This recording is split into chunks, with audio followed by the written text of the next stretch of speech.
E eu queria então perguntar para você nessa noite, nós vamos continuar a mensagem de quinta-feira passada. Quem lembra o que foi a mensagem de quinta-feira passada? Paternidade, né? Hoje nós vamos continuar essa mensagem. Eu vou falar para vocês que é um assunto que nós poderíamos ficar uns 2 meses falando também, porque é um assunto muito profundo, é um assunto muito sério, né? E é um assunto que eu diria central na nossa vida cristã. É um assunto fundamental na nossa vida cristã. Então, o tema da mensagem de hoje é paternidade de Deus curando orfandade. Como é que a paternidade de Deus cura a orfandade? O que é orfandade? Né? E eu queria perguntar para você agora, quando você ouve, eu não vou pedir para você comentar com o vizinho não, então você pode ser bem sincero no teu pensamento agora, né? Quando você ouve a palavra pai, o que vem à sua mente? Quando alguém fala pai, que pensamento que vem à sua mente? Talvez venha uma imagem, talvez venha um sentimento. O que vem? E quando você ouve a expressão Deus Pai, o que vem à sua mente? Deus Pai. A gente já teve, né, a mensagem da quinta-feira passada, a gente já viu bastante coisa sobre a paternidade de Deus, mas eu quero perguntar que você reflita nesse momento, o que vem à sua mente quando você ouve Deus Pai? Queridos, se nós fôssemos perguntar aqui, nós teríamos uma diversidade de resposta, porque cada um teria um significado para a palavra pai. Ah, Esther, mas pai é o genitor, né? Quem deu a luz, pai é aquele que educa, já tem aquele jargão, né? Pai é quem educa. A gente sabe, mas o significado é individual. A palavra pai, a função pai é para todo mundo igual. Mas o que você sentiu quando eu falei pai, só você sabe. O que você pensou quando eu falei pai, só você sabe. Porque você tem uma história diferente, singular, da de todo mundo aqui, totalmente diferente. E quando eu falei Deus Pai, tanta coisa pode ter vindo à sua mente. Inúmeros sentimentos, inúmeras interrogações, talvez até.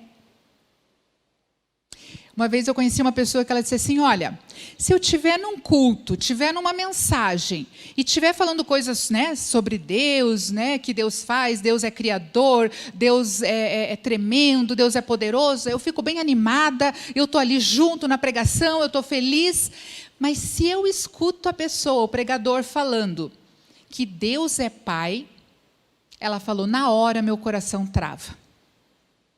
E eu não consigo mais escutar a mensagem. Por que será que uma pessoa, quando ouve falar que Deus é Pai, trava o coração dela? Nesse caso específico, porque essa pessoa tinha tido sérios problemas com o pai terreno dela. Inclusive, abuso sexual. Como ela vai entender o amor desse Deus Pai, se ela tem um histórico desse com o seu pai? E aqui muitos de nós foram abandonados pelos pais. Muitos de nós foram rejeitados pelos pais. Muitos de nós foram amados pelos pais. Eu sou muito feliz porque eu tive o melhor pai que eu poderia ter tido, né? Já faleceu aí faz 10 anos, é o meu paizinho e eu sempre me senti muito amada por ele e eu sou muito grata a Deus pela minha mãe e pelo meu pai que ela me deu. Eu sou muito feliz, né? E a Deus, muito grata a Deus pelo pai que ele me deu. Mas não é a história de todos nós aqui. Por isso que eu perguntei o que vem à sua mente quando a gente fala a palavra pai. Nós vamos ouvir a palavra de Deus nessa noite e nós queremos que a palavra de Deus ela penetre no mais profundo da sua alma, do seu espírito. para que talvez mentiras que estejam na sua mente sobre a paternidade de Deus, nessa noite sejam quebradas, em nome de Jesus. Amém? Eu queria te convidar a abrir o texto de Efésios, capítulo 1, o versículo 3. Você que está em casa também, quem tem Bíblia, celular. Efésios, capítulo 1, versículo 3. E fala assim: Bendito seja o Deus e Pai do nosso Senhor Jesus Cristo, que nos abençoou com todas as bênçãos espirituais nas regiões celestiais em Cristo. Porque Deus nos escolheu nele antes da criação do mundo, para sermos santos e irrepreensíveis em sua presença. Em amor, Ele nos predestinou para sermos adotados como filhos por meio de Jesus Cristo, conforme o bom propósito da sua vontade, para o louvor da sua gloriosa graça, a qual nos deu gratuitamente no amado. Amados, aqui o apóstolo Paulo, escrevendo essa carta aos Efésios, ele fala, olha, bendito seja Deus, o Pai do nosso Senhor Jesus Cristo, que nos abençoou com todas as bênçãos nas regiões celestiais, E essa frase aqui, Ele nos escolheu antes da criação do mundo, para sermos santos e irrepreensíveis em sua presença, e em amor nos predestinou. Para quê? Para sermos adotados como filhos dele por meio de Jesus Cristo. Queridos, já viu aquela frase? Muitas pessoas até levam como um chavão, Ai, olha só, Deus te amava antes de você existir. Parece que é só uma coisa assim. É bíblico. Não é ninguém que inventou essa frase. Ninguém quis alguma coisa para te consolar. Não. Efésios, o apóstolo Paulo está falando, olha, antes da fundação do mundo, Ele já te escolheu. Ele já te escolheu. E em amor, Ele te predestinou para ser filho adotado dEle. Ele te adotou, Ele já me adotou. Quem já aceitou sacrifício? Aonde que Ele nos adotou, amados? No sacrifício da cruz. Ali, quando Jesus estava na cruz, Ele estava possibilitando que nós nos transformássemos em filho de Deus. Todos são filhos? Não. Todos são criaturas. Quem é filho? Quem aceitou o sacrifício de Jesus na cruz. Então, aquela célebre frase, todo mundo é filho de Deus, todo mundo é criatura. Quem aceita Jesus, que é o irmão mais velho, que nos proporcionou na cruz aquele sacrifício, tem o poder de ser chamado filho de Deus. Aleluia! Pode falar um aleluia por isso? Glória a Deus, E exatamente esse amor por mim e por você que levou Jesus Cristo a morrer na cruz. Lá em João 1:11 também ele fala assim, Jesus, quando ele está falando, que Jesus era o verbo se fez carne, habitou entre nós. Aí no versículo 11 ele fala, ele veio para o que era seu, mas os seus não o receberam. Contudo, aos que creram, deu-lhes o direito de se tornarem filhos de Deus. Então, quem é filho de Deus? Quem crê. Isso aí. Amém. Então, gente, às vezes a gente até ouve muito sobre isso, Ai, Deus é Pai, Deus Pai, Pai Deus, Esses dias eu vi uma criancinha que ela fala o Pai Deus. Tem o Pai terreno e o Pai Deus, muito bonitinha. E me chamou a atenção aquilo, o Pai Deus. E talvez você, então, já ouviu várias vezes isso. Eu sou filho de Deus. Eu pergunto assim, agora, vamos lá, fala quem que é o teu nome, qual é a tua identidade?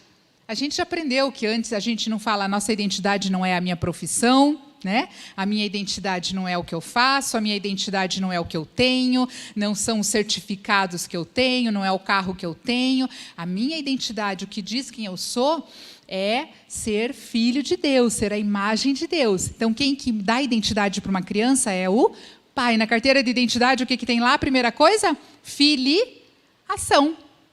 Imagina você, a tua carteira de identidade espiritual, filiação. Fulano de tal, filho do Deus vivo. Amém? Então, talvez você tenha já ouvido e você fale isso. Eu sou filho de Deus, eu sou filha de Deus. A minha pergunta nessa noite é: você tem vivido como filha ou filho de Deus? Esther, eu vou à igreja todo domingo, eu leio a Bíblia, eu faço oração, eu tenho devocional, faço devocional. Eu não perguntei isso. Eu perguntei: você tem vivido como filho ou filha de Deus? Como será que um filho ou filha de Deus vive? Vive se comportando bem, vive na santidade. Amém, sim, com certeza. Queridos, sabe uma das coisas mais lindas que tem num relacionamento saudável de pai e filho? Chama-se intimidade. Chama-se transparência. Chama-se presença. Você quer saber se um relacionamento de pai e filho é saudável? É se tem convívio. É se tem presença. É se tem mão dada. É se tem diálogo. E daí a pergunta é: será que um filho, quando ele é amado, quando ele se sente filho, ele se sente amado? Por Deus, sim. Mas talvez algumas coisas te impeçam de se sentir amado por Deus. E eu estou falando, gente, como alguém que já caminha há anos com pessoas, tanto em discipulado, em libertação, espiritualmente, como no consultório de psicologia. Eu estou falando como quem já há muitos anos ouve de muitos cristãos falando: eu não consigo me sentir amado por Deus. Eu não consigo essa intimidade que vocês falam com Deus. Eu não consigo essa liberdade de chamar Deus de papai. Não precisa, né, querido? Se quiser, você chama. Se não quiser, não chama. Sabe o que Abba, pai, significa? Abba era um jeitinho carinhoso de falar papai, paizinho. Abba, pai. Né? Jesus chamou Deus de Abba, pai, meu paizinho. Ele foi criticado pelos judeus. Como é que é? Chega, e era, né, não podia nem falar o nome de Deus, e ele chega falando paizinho, papai. Foi criticado. Era a intimidade que ele tinha com o pai. Então a pergunta é: você tem vivido como um filho de Deus? E nós vamos ver como um filho de Deus anda também, gente, livre. Sem um peso, sem uma carga de ansiedade, sem um medo. Anda livre, por quê? Porque sabe quem é o Deus dele. Sabe quem é o pai dele. Você consegue chamar Deus de Abba? Você consegue ver que você tem intimidade na tua vida? Você consegue ter atitude de filho, se mover como filho, viver como filho? Relacionamento saudável de pai e filho não tem cerimônia. É oração de flash, como a irmã contou aqui. Preciso de um milagre. Né? O meu pai, ele me conhecia quando eu queria alguma coisa, só do jeito que eu chegava perto dele. Eu tinha um código com ele que eu dava uma tossidinha quando eu queria uma coisa, aí ele já sabia. Né? Eu dava aquela tossidinha, ele já sabia. Tinha intimidade. Eu olhava no olhar dele, eu sabia se ele estava triste, se não estava. Porque tinha intimidade. Então, assim, é se mover como filho. Como é que a gente se move como filho? Com liberdade, com segurança. E o filho tem o quê também? Herança, não tem? A gente é herdeiro, a Bíblia fala que nós somos herdeiros e co-herdeiros com Cristo Jesus. Um filho tem autoridade, né? Ele fala: o meu pai mandou fazer isso, o meu pai mandou fazer aquilo. Né? Imagina um filho espiritual, ele tem autoridade no mundo espiritual, porque o pai dele é Deus. Né? Tem presença, é um pai que se importa, é um pai de amor. Eu queria ver com vocês, então, o que impede de nós vivermos como filho, muitas vezes, embora nós saibamos com a razão, mas com a emoção a gente não consegue viver como filho, livre. Nós vamos ver um pouquinho, então, o que interfere, como que é isso? Só queria falar antes disso, gente, 3 funções principais da paternidade. O que um pai comunica? Direção. O pai dá direção. O pai coloca limites, geralmente né? O que as mães falam? Quando teu pai chegar, você vai ver, né? É para ser assim, nem todos os pais são assim. Às vezes é a mãe que é a mais durona em casa, né? A mãe que tem a fama de má, né? De durona. Mas é o pai, é o responsável, é o pai que coloca limites. E é o pai que traz, sabe o quê? Segurança. Um pai consegue trazer para um filho e para uma filha segurança, quando ele assume verdadeiramente o papel de pai. A mãe, geralmente, o que a mãe traz é vínculo, nutrição, organização, né, afeto, essa parte mais é a mãe que traz. E o pai traz isso. Tanto que a gente vê crianças órfãs de pai físico, elas muitas vezes não têm direção, elas não têm limite, e elas não têm segurança, vivem ansiosas pela vida, né? E aqui, gente, quando a gente vai falar agora de orfandade, eu não quero que você pense num pai morto. Tem, assim, o nosso mundo hoje, principalmente a nossa sociedade atual, está cheia de jovens e adolescentes órfãos de pais vivos. Mas aqui nós vamos falar, então, dessa orfandade. É quase como se fosse, gente, uma síndrome. O que é uma síndrome? É um conjunto de sintomas, né, que fazem aquela síndrome. E a orfandade também.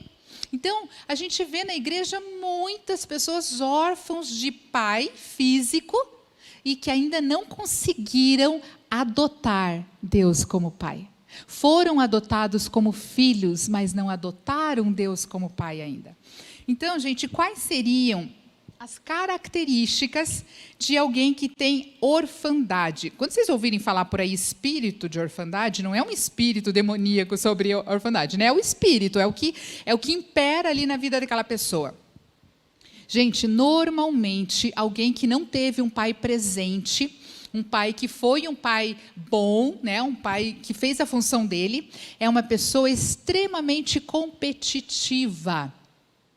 Extremamente competitiva e normalmente ela tem uma inveja, né? Então por quê? Porque o outro tem aquilo que ela não tem. Mas não é, parece que é uma inveja do carro novo, parece que ela está competindo porque ela quer ter uma casa mais bonita, mas na verdade é o vazio que tem dentro dela que esse pai deixou. Né? Nós vamos ver depois a parábola, como que foi exatamente, né? A parábola do filho pródigo, nós vamos ver. Então, tudo que o outro tem, o filho órfão gostaria de ter, porque ele foi lesado, ele não teve algo que ele precisava, chamado amor, chamado presença, chamado confirmação. Normalmente, o filho órfão, quem tem orfandade, ele não tem claro a sua identidade, não sabe quem ele é. Aí, muitas vezes, no meio cristão, o que a gente vê? A pessoa querendo cumprir o propósito de Deus. Não, Deus tem um propósito para a minha vida, eu preciso descobrir qual é o propósito, eu preciso saber qual é o propósito. Mas eu sinto lhe informar que enquanto você não tiver bem claro qual é a sua identidade, dificilmente você vai cumprir o propósito de Deus na sua vida. Porque eu só vou poder fazer aquilo plenamente, o que Deus quer que eu faça, se eu tenho certeza de quem eu sou. E nós já pregamos aqui sobre identidade. Se você quiser rever essa mensagem, está no YouTube, é Quem Eu Sou em Cristo Jesus. Pode procurar pelo meu nome, Esther Store, que vai ter lá a mensagem, que daí vai ficar mais completo, né? Então, assim, tem várias questões que formam a identidade, mas eu preciso saber de quem eu sou filho, eu preciso saber do meu potencial, eu preciso saber dos dons que eu tenho, eu preciso saber do meu valor, independente de status social, de papel social, de profissão, eu preciso saber quem eu sou.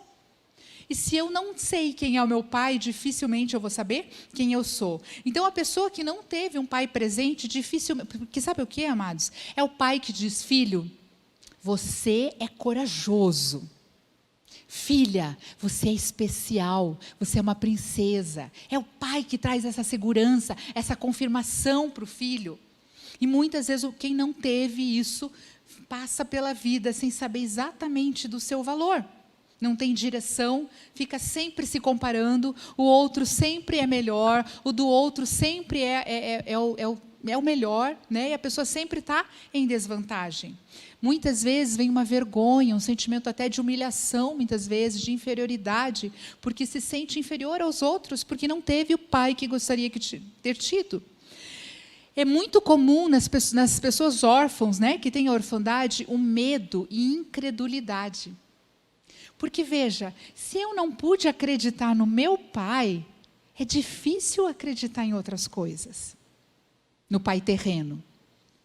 Né? Se eu não tiver a presença do meu pai, se eu não me sentir especial para o meu pai, é difícil até imaginar que outras pessoas vão querer estar na minha presença, vão querer desejar a minha presença, vão querer estar comigo. E começa um medo principalmente, amados, da rejeição. Vem um medo de rejeição, vem um medo de abandono. E quem tem a ferida da rejeição, a ferida do abandono, qualquer coisa que cheire, a pessoa já ou se isola, ou ela levanta um mecanismo de defesa, né? Daí cada um tem o seu de várias maneiras. A outra coisa, amados, que muitas vezes acontece é do filho órfão, porque ele lida com rejeição, ele lida com inferioridade. Ele vai vestir uma capa, sabe do quê? Autossuficiência. Eu posso, eu consigo, eu dou conta. Né? Normalmente é aquele filho que às vezes ele subiu na vida e ele vai cuidar da mãe, vai cuidar do pai, vai dar dinheiro para os irmãos. Por quê? Porque como às vezes até os irmãos também não tiveram pai, ele se responsabiliza, ele chama a responsabilidade para ele. E daí aqui, ó, carrega o mundo nos ombros. Carrega o mundo nas costas. Por isso sempre está ansioso, está sempre preocupado, com gastrite, com enxaqueca, com dor muscular. Por quê? Porque ele tem a noção de que se ele não fizer, nada vai acontecer.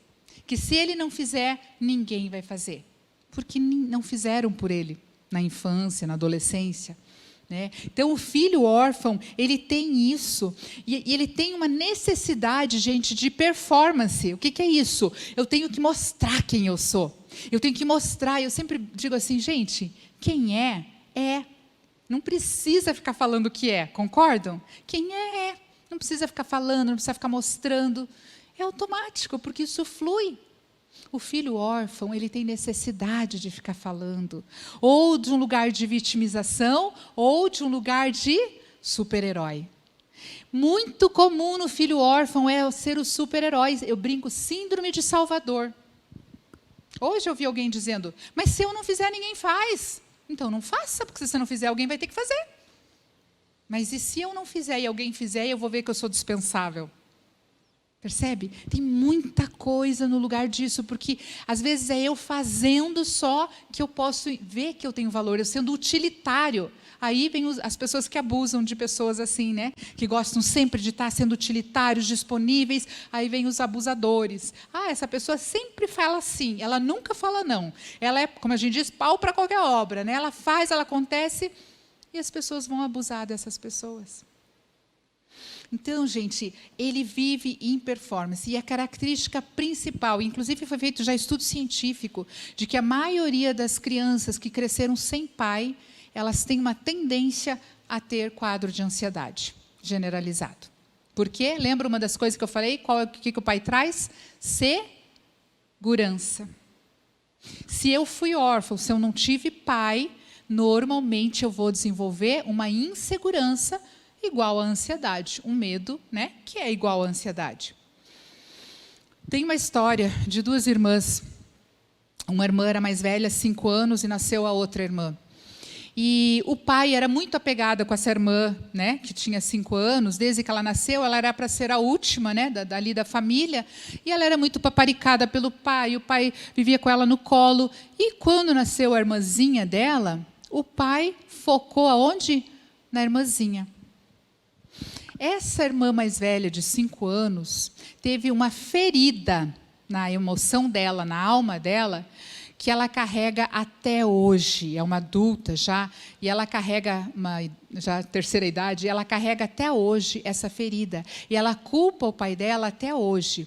E essa irmã mais nova, ela não sabia por que essa irmã tinha tanta raiva dela, tinha tanto ciúme dela, tinha tanta inveja, a ponto dessa irmã mais velha falar para essa mais nova, você não devia ter nascido, você destruiu a minha vida, você roubou tudo que eu tinha, você roubou o meu pai. A irmã mais nova, sem saber de nada, sem culpa nenhuma, simplesmente porque nasceu, né? E o pai gostava muito dela, vivia praticamente com essa culpa por ter nascido, carregava uma culpa. E essa pessoa que nunca quis tratar essa ferida paterna, porque o pai também não conseguiu mostrar para ela que ela era importante, enfim, acabou dando mais atenção para a mais nova, ela nunca quis tratar. Queridos, eu conheço essa pessoa. Até hoje, é uma pessoa que compete até com a própria sombra. Sabe isso? Pessoa que compete com a própria sombra, que briga com todo mundo, que encrenca com todo mundo, que sempre a última palavra tem que ser dela, que é arrogante, que é autossuficiente, né? Que tem tudo isso, e o sentimento de inferioridade é transvestido, né? Com uma capa de superioridade. Mas, no fundo, sabe o que tem ali? Uma criança de 5 anos, órfã de pai. O pai talvez tenha feito isso, não sei, ela recebeu assim. E talvez você esteja pensando, não, mas nunca aconteceu isso, mas talvez você tenha recebido dessa maneira. E na Bíblia a gente vê a história de Jacó, né? É muito interessante como, lembra de Esaú e Jacó? Os gêmeos que nasceram, o pai dava muita atenção para Esaú, Esaú era filho do pai, e Jacó era filho da mãe, né? Vivia nas tendas e tudo. Jacó ansiava pela bênção do pai. Ele queria ver no sorriso do pai falando, esse é o meu garoto, esse é o meu menino. Tem na Bíblia vários exemplos, né? E tem pessoas que a gente ouve sempre, né? Às vezes homens já barbados começam a chorar, falando assim, eu ia jogar futebol na escolinha de futebol, e eu ficava sempre olhando para ver se o meu pai algum dia ia me assistir jogando futebol. É dessa falta que a gente está falando, é dessa orfandade que a gente está falando, né? Então, quem são os órfãos, meus queridos? São filhos de pais ausentes, são filhos de pais abusadores, física, sexual e emocionalmente. São filhos de pais narcisistas. São filhos de pais alcoolistas, muitas vezes, porque o álcool é mais, a droga, o álcool é mais importante que o filho. Talvez você seja filho de alcoolista. E até hoje você não sabia, porque essa sensação de não ser amado, de não ser pertencente. Porque o álcool muitas vezes era mais importante que você. São filhos de pais imaturos, família disfuncional, o pai é muito imaturo emocionalmente, pais que abandonaram os filhos, muitas vezes pais muito perfeccionistas, que exigiram demais, muito críticos, muito acusadores.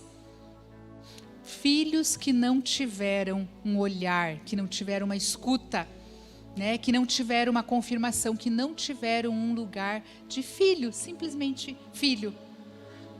O que fazer então, meus amados? Talvez você esteja pensando, tá, eu tenho isso, o que eu faço com isso? Esse é o desafio. É quebrar essa mentira de que o Deus Pai é igual o seu pai terreno. O Deus Pai, ele é 100% diferente do seu pai terreno. O Deus Pai te amou antes da fundação do mundo. O Deus Pai te ama o tempo todo. O Deus Pai está com você o tempo todo.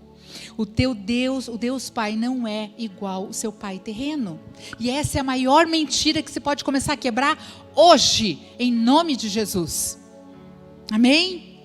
Queridos, na parábola do filho pródigo, é linda essa parábola, e a gente vê muito bem, lembra, o filho mais novo saiu, desperdiçou tudo que ele tinha, e o mais velho ficou ali, aí chega o mais novo, depois de tantas coisas, nós não temos tempo para relatar inteiro aqui, quando ele chega, o pai estava esperando ele há tempos, corre e abraça aquele filho sujo, fedido, que cuidava de porcos, o pai vem e abraça esse filho, põe um anel no dedo, faz uma festa, e o filho mais velho, olhando tudo aquilo, triste, porque ele nunca se sentiu filho, ele se sentia servo, escravo, tanto que ele diz, pai, eu sempre estive aqui, sempre trabalhei, sempre fui bonzinho, né? Sempre fui certinho, e esse aí errou e faz tudo isso, e você faz isso, toda essa festa para ele.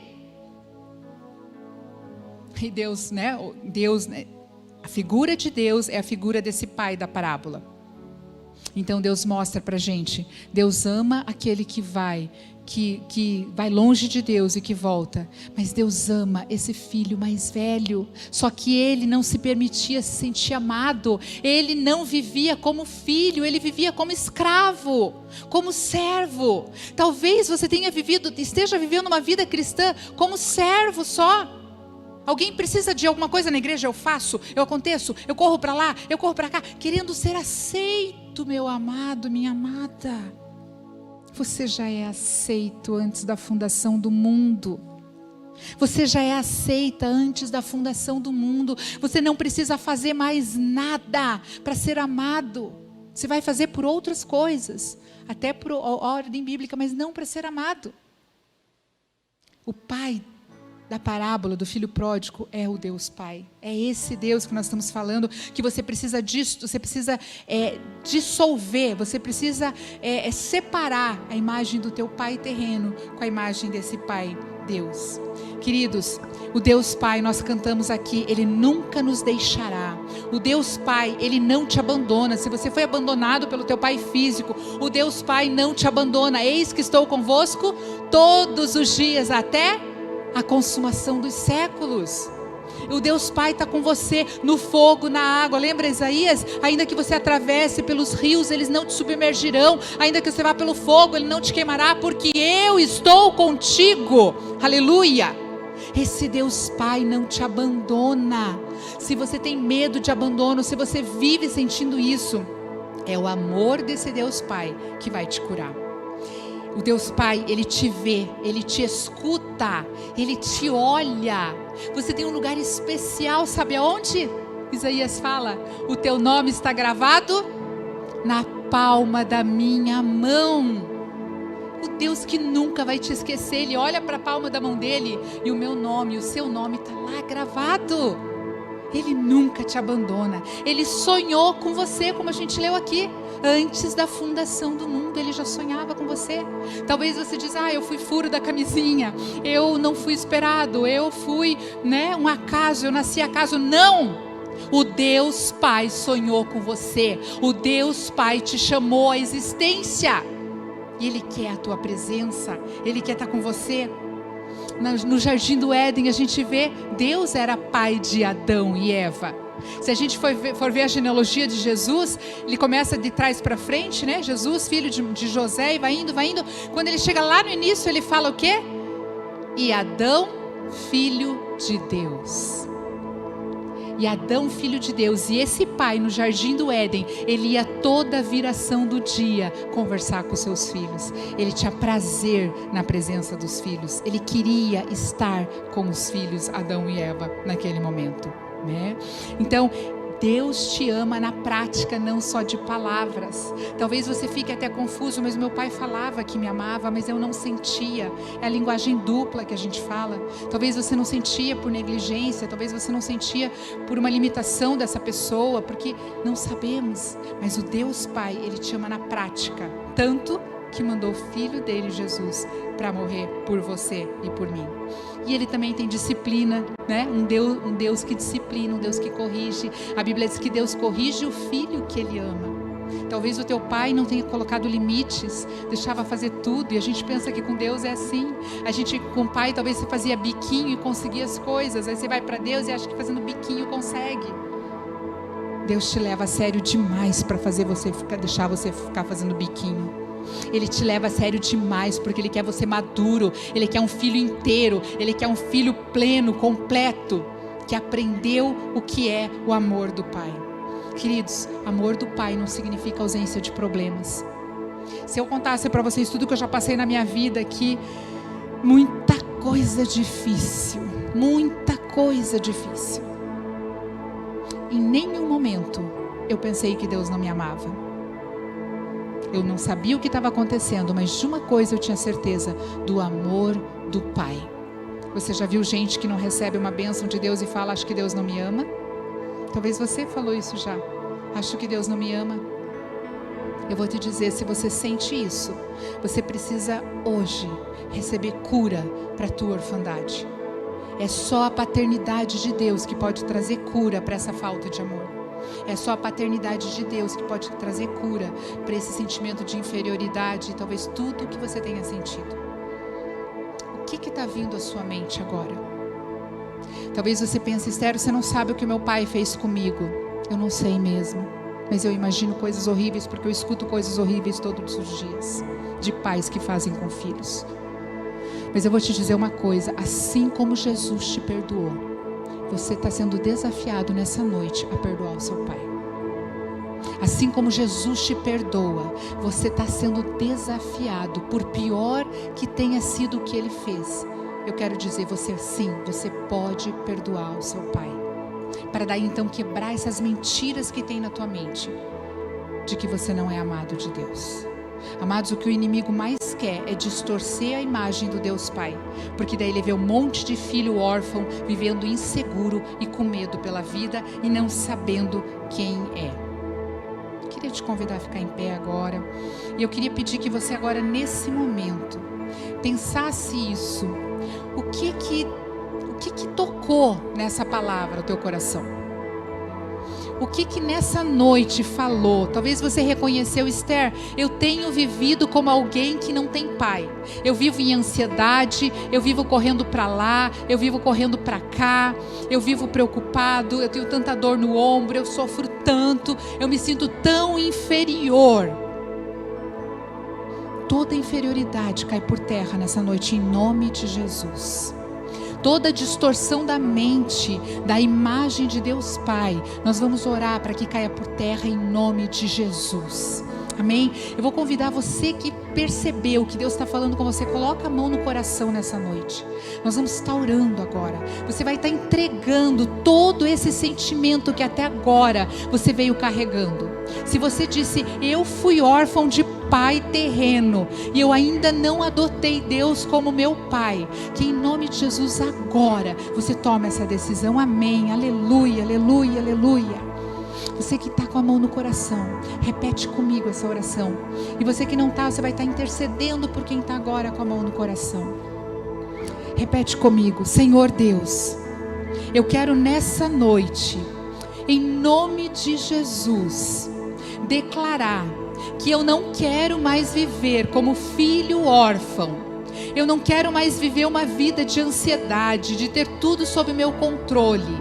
Eu quero nessa noite entregar nas tuas mãos toda a dor que eu passei, do sentimento de falta de um pai. Eu quero entregar nas tuas mãos todo o sentimento que eu carreguei até aqui. Em nome de Jesus eu entrego. Em nome de Jesus eu entrego nas tuas mãos todo o sentimento de inferioridade, de menos-valia, de incredulidade. Em nome de Jesus. Em nome de Jesus. Em nome de Jesus. Continua repetindo comigo. Eu quero declarar nessa noite que eu vou perdoar o meu pai pela falta que ele me fez. Em nome de Jesus. Se você concorda, repete agora: eu perdoo o meu pai em nome de Jesus, por tudo que ele fez, pelo abandono, pela rejeição, pela falta, pela dor que ele me causou. Eu perdoo agora em nome de Jesus e deixo na cruz de Cristo essa dor, em nome de Jesus. Em nome de Jesus. Continua repetindo: eu quebro agora, em nome de Jesus, toda distorção que o diabo fez na minha mente sobre a imagem de Deus Pai. Em nome de Jesus, eu rompo agora com toda mentira que o diabo criou na minha mente em relação à imagem de Deus Pai. Em nome de Jesus. Em nome de Jesus. Pai querido, nós queremos orar agora, Senhor, por essas vidas que estão com a mão no coração, entregando para o Senhor nessa noite essa dor, Pai, essa falta, tudo que essas pessoas foram lesados pela falta do Pai. Eu quero pedir agora, vem suprir, Senhor, em nome de Jesus. Eu oro para que o Espírito de amor de Deus seja derramado agora nessas vidas, que o amor de Deus agora entre nas essas lacunas deixadas pelo Pai. Em nome de Jesus, o amor de Deus sendo derramado agora nessas lacunas. Em nome de Jesus, o amor do Pai que traz segurança, que traz a sensação e a confirmação de ser visto e amado, agora é derramado nessas vidas. Em nome de Jesus, que a paternidade de Deus seja instalada agora nessas vidas. Em nome de Jesus. Amém. Amém, amados.